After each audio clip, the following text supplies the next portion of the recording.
வணக்க மக்களே. டிடிஎஃப் வாசன் நடிச்சு வெளியே வந்திருக்கிற ஐபிஎல் இந்தியன் பீனல் லா படத்தோட குட்டி ரிவ்யூ தான் இப்ப பார்க்க போறோம். இந்த படத்தோட கதை என்ன அப்படின்னு பாத்தீங்கன்னா, ஒரு போலீஸ்னால லாக்அப் டெத் ஒண்ணு நடக்குது.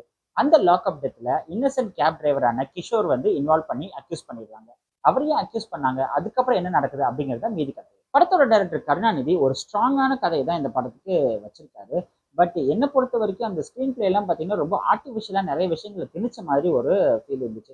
படமே வந்து ஒரு குட்டி படம் தான். 2 ஹவர்ஸ் பிளஸ் படம் தான். பட் அதுல வந்து தேவையில்லாத லவ் ட்ராக்லாம் வந்து உள்ள இன்வால்வ் பண்ணதுனால அந்த படத்தோட அந்த கோர் வந்து எசன்ஸ் வந்து கம்மியான மாதிரி ஒரு ஃபீல் இருந்துச்சு.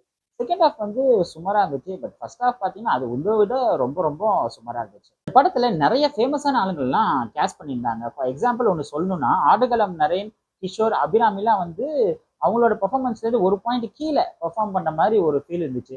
இவங்கெல்லாம் ரொம்பவே நல்லா நடிப்பாங்களே, ஏன் இவங்க டிராமா மாதிரி பெர்ஃபார்ம் பண்றாங்க அப்படின்னு சொல்லிட்டு படம் பார்க்கும்போது ஒரு ஃபீலிங் இருந்துச்சு. அஸ்வின் விநாயகமூர்த்தியோட மியூசிக் இந்த ஸ்கிரீன் பிளேக்கு பெட்டரா இருந்துச்சு.